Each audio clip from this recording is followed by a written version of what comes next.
SG Enable is an organization that enables persons with disabilities.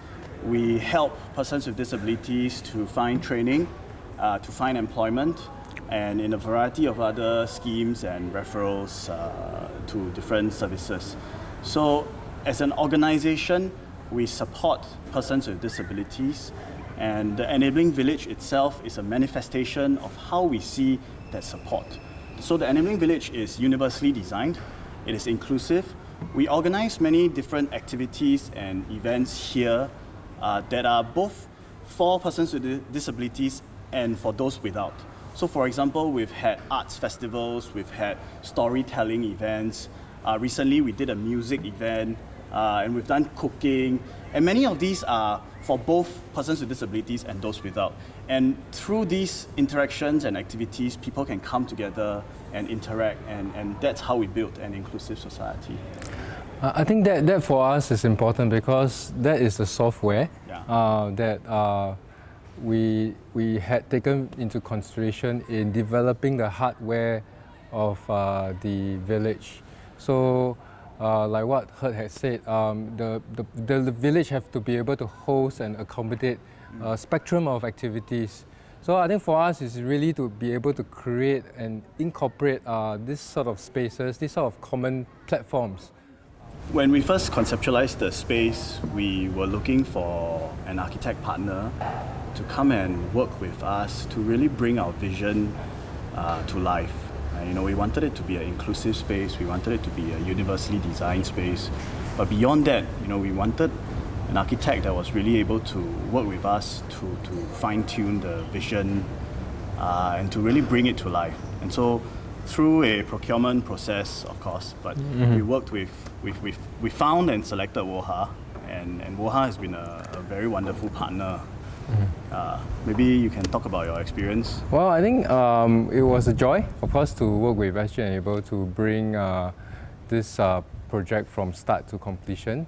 And I think it's very much about social sustainability that we have been always looking at in terms of our project. So I think when this project came along, it was actually a perfect opportunity for us to see how we can look at redevelopment of an existing premise and see how the premise can be reimagined to become a village that contributes to the society, not just for people with disability, but actually for everyone.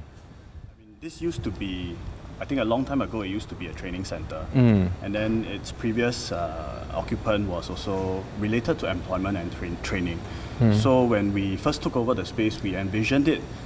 We saw it as, continuing that history of training and employment, but at the same time, linked to how we want to work with persons with disabilities to really give them value and give them a larger purpose in life, beyond just finding a job or going for some training.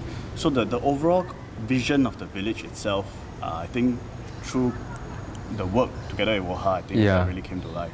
Yeah. Right, I think when we conceptualized the village, we felt that, of course, we have a brief to follow, and the brief was really very much to create a dedicated village that helps and support people with disability. But for us, I think the bigger thinking was that how do we create a space, not just specifically for people with disability, but for every ability. So for us, it's really creating a common platform, a common ground for people with diverse abilities, people of all ages, to be able to come together to make use of the space. Right? So that was for us something very important that we considered very early together with SG Enable. And I think it's also to work together with the programs that SG Enable has come up with to see how we can link up the common space with the other programs that are alongside these spaces and see how they can work together. Before we envisioned what the Enabling Village was about, we actually did some feedback sessions and design thinking sessions together with residents in the neighborhood. We actually had staff stationed at the MRT station and at the food center to ask the residents in this area what they would like to see when we were conceptualizing and building this enabling village. And a lot of that feedback and input that they gave to us, for example, they wanted a garden. And so we said, okay, well, we should make it a garden for the neighborhood as well. And so we took those inputs and feedback and worked that into the design brief when we first met with Woha. And I think subsequently, after the village has been launched, we have noticed a lot of positive feedback from our clients, from our users, and also just from visitors. People who come by say that they feel a sense of peace. It's very green, it's very natural, it's very calming. Many people say, can I have an office here? Or they joke about coming here for meetings and coffee. And we take that as a good sign that the space itself is welcoming to users of the space, but also to people who would come here for meetings or for events or for other activities. So overall, I think the feedback gathering before the design was very important to us. And after the building, the feedback has been wonderful. Well, Singapore is just 1 degree north of the equator, so we are blessed with lots of sun, and of course, being in the equatorial belt, we also receive a lot of rainfall. So native species are selected here in Enabling Village. So they tend to grow very well with the amount of light and water that we receive. So here in the Enabling Village, we actually work closely with our Softscape consultant to bring in a wide spectrum of greenery into the general landscape. And I think what this does was to really not just create layerings of landscape, but also invite biodiversity into this part of the heartlands. That actually helps to soften the existing building profile and create many points of interest for the visitors as well as for the occupants. The key driver of the village was really how to incorporate nature into the village. So for us, we work together with our client, our contractor, as well as salad dressing, our Softscape consultant, on how to curate the landscapes so that the environment will be enriching to the occupants as well as people who are visiting the site. So what used to be here used to be a huge car park space, and what we have done was really to push the car park spaces to the edges and replace the car park space with a big water garden.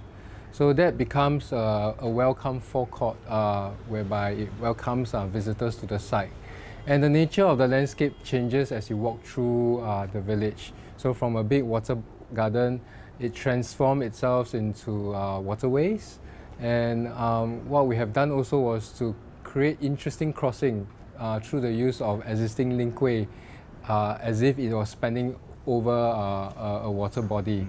So, and we also have added many seats along the way so that they become points to rest along the journey.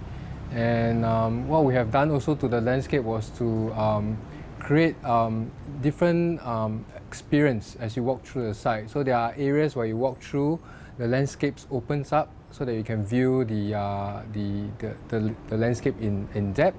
There are also areas where we design landscape to come close to the passageway so that you can actually walk and brush your hand against the shrubs. At the hub, we actually brought the landscapes up onto the pergola. And we do actually see a lot of people walking under the pergola, stretching their hand up intuitively to touch the aerial roots. So I think that for us was what landscape can do, really to engage the senses, to bring everyone together to appreciate the nature. I mean, it's also about transforming the landscape into an open space. And so, for example, we have gardens at the back, and the garden is a very nice garden that our neighbors seem to like a lot.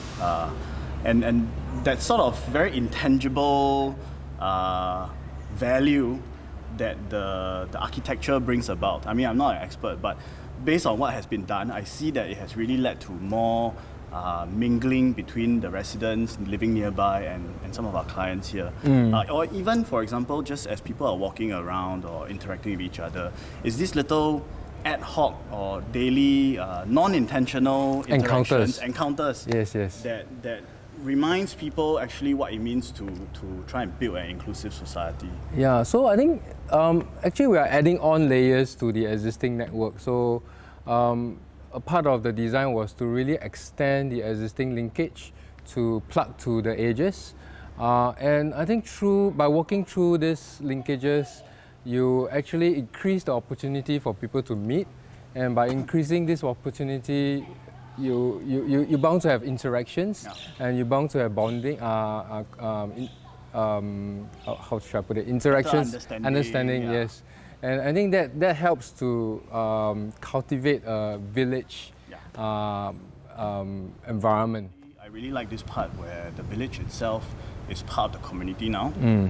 Through the different gates and openings, or actually we don't even have fences. You see neighbors coming in, you see people coming in, sitting here, reading newspapers, enjoying the garden, enjoying the pond. And the village has brought meaning and value to our neighbors as well. Yeah. So I also another thing that we look at was also how do we create interesting spaces.